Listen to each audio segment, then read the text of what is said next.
सुप्रभात बच्चों, आप लोगों ने पिछली कक्षाओं में वर्गीकरण के बारे में पढ़ चुके थे। इस अध्याय आपका तीसरा अध्याय शुरू हो रहा है, जिसमें हम यह देखेंगे कि जीवों का वर्गीकरण किस आधार पर किया जाता है।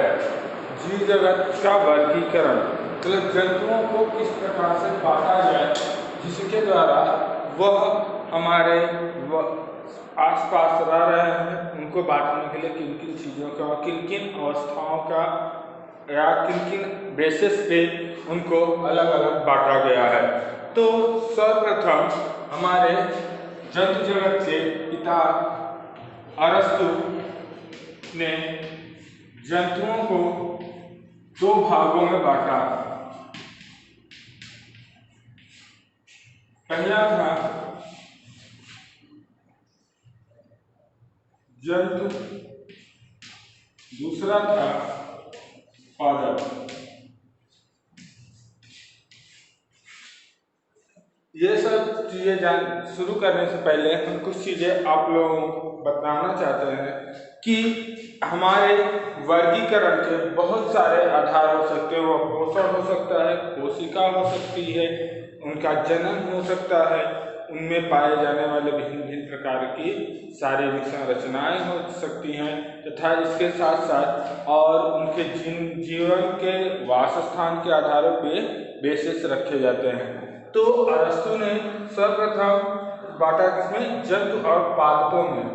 जैसे कि आप लोगों ने सजीवों के बारे में पढ़ चुके हैं और गमन है, ये सारे क्या है? आधार।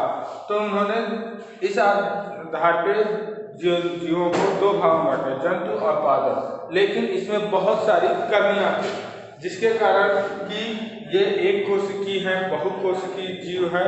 तो उन सबको उन्होंने सभी जीव जंतुओं को जंतुओं में तथा पादपों को पादपों में रख दिया, वनस्पतियों में रख दिया।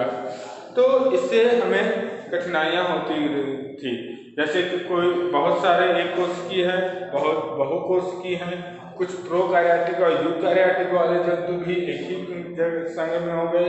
तो पादपों में भी यही चीजें, प्रोकैरियोटिक और यूकैरियोटिक कोशिकाओं वाले जितने भी पादप थे सब पादप में आ गए।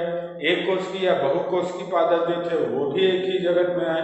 तो इसको बांटने के लिए फिर हमारे इनमें कमियां आई थी तो उनको दूर करने के लिए 1900 ये इनका काल 250 वर्ष तक इस वर्गीकरण में कोई भी दिक्कतें नहीं आई थी। लेकिन जैसे जैसे हमारा विज्ञान आगे बढ़ता गया, उनमें कमियों या उनको हमारे अध्ययन में दिक्कतें होना शुरू हो गई। इन दिक्कतों को खत्म करने के लिए या समाप्त करने के लिए हमें अलग अलग जीवों को अलग अलग वर्गों में बांटने की आवश्यकता पड़ी, जिसके लिए एक आते हैं हमारे साइंटिस्ट थे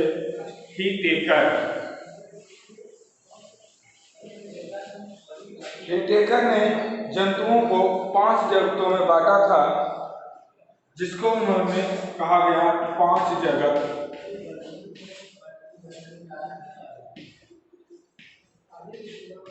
का वर्गीकरण,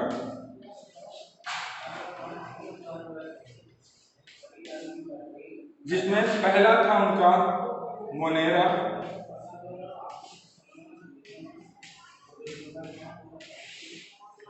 दूसरा था प्रोटेस्टा,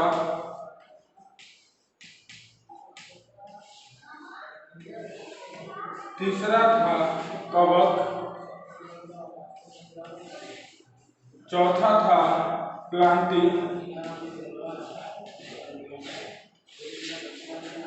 पांचवा है एनिमिलिया,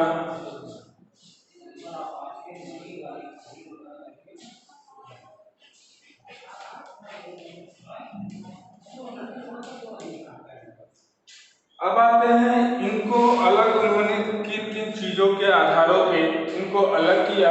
तो इस ग्राफ के द्वारा आप लोग सारी चीजें समझ में आएंगी। जैसे पहला क्रम लेते हैं हम। पहला क्रम है कोशिका के प्रकार। कोशिका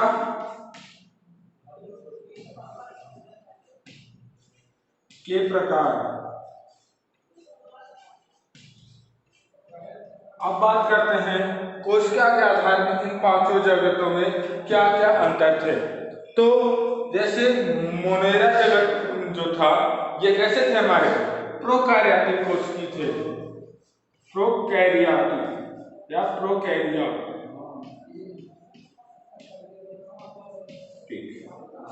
प्रोटिस्टा जगत की बात करते हैं तो ये हमारे यूकैरियोटिक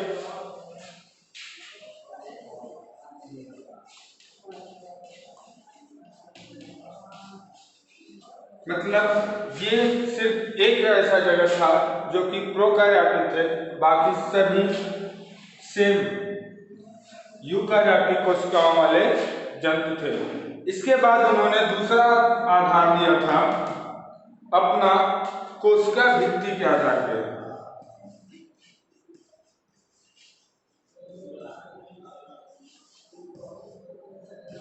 कोशिका भित्तियों की बात करें तो हम जानते हैं कि ये किस प्रकार से बने होते हैं। तो जितने भी मोनेरा जगत के जंतु होते हैं ये सेल्यूलोज के बने होते हैं।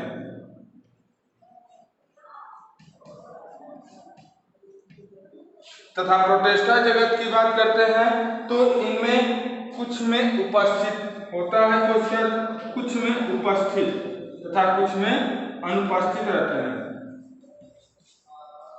तो कुछ में क्या होता है, ये कैसे जीव है, ये इनके अंदर प्रोकैरियोटिक कोशिका भित्तियां कुछ में पाई जाती हैं, कुछ में नहीं भी पाई जाती हैं। अब बात करते हैं कवकों की। तो कवकों के ऊपर जो कोशिका भित्ति होती है वह होती है सेल्यूलोज की।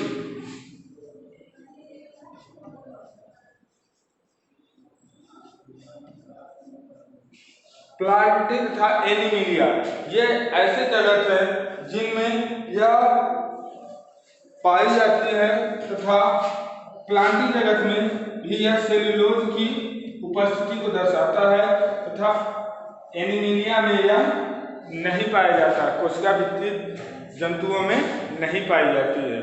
ठीक, इसके बाद आते हैं हम तीसरे जगत में, तीसरा आधार मानते हैं तो जिसको कहते हैं हम केंद्रक झिल्ली।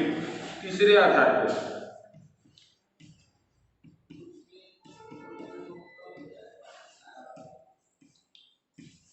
केंद्रक झिल्ली के आधार पे हम इनको बांटते हैं कि ये क्या है, प्रोकैरियोटिक कोशिकाएं, इसलिए इनमें अनुपस्थित होंगे।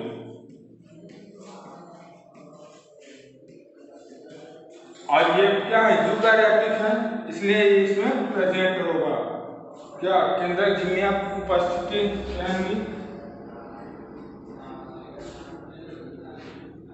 ठीक,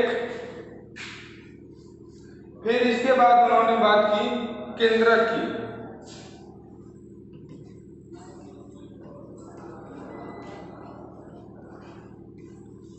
तो केंद्रक की बात करते हैं आप तो ये इनमें प्रोकैरियोट्स टाइप के केंद्रक होते हैं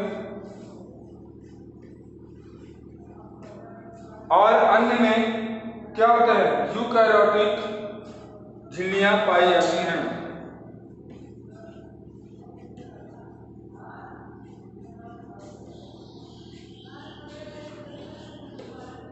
ठीक, ये चार आधार हो गए। इसी प्रकार आप में आते हैं हम कोशिकाओं के संगठन, पांचवा।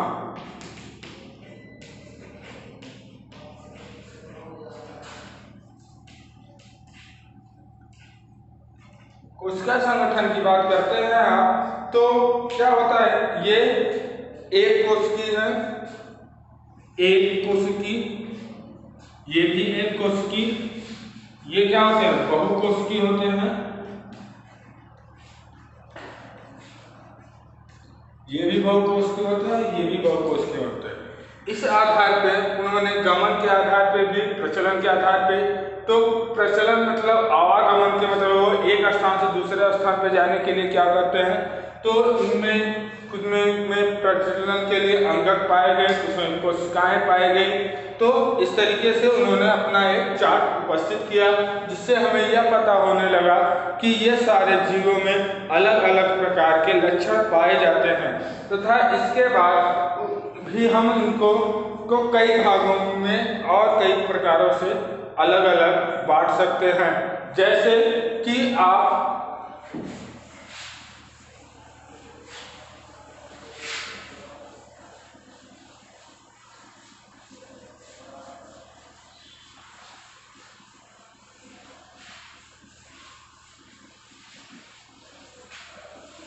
बात करते हैं कि अगले में कि जंतुओं को बांटा किस आधार पर जाए, जीवों को। तो जीवों को बांटने के लिए जंतुओं को बांटते हैं आप, तो मुख्य रूप से आप बांटते हैं शाकाहारी,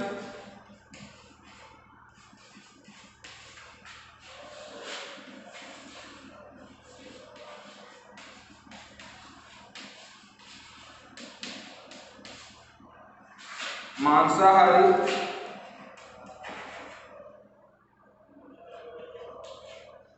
सर्वाहारी।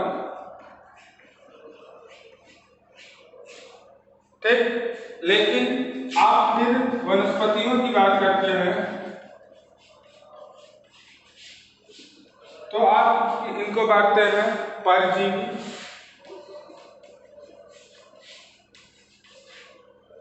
मृतोपजीवी,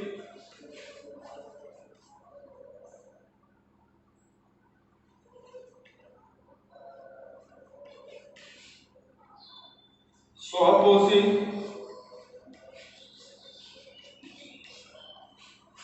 ठीक। मतलब स्वपोषी में भी दो भाग होते हैं, रसायन संश्लेषी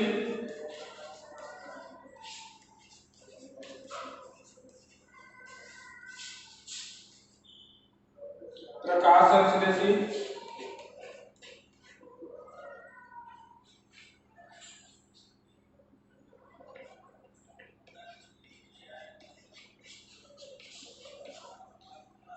परजीवी में भी दो भाग होते हैं, मृतोपजीवी में भी दो भाग, विकल्पी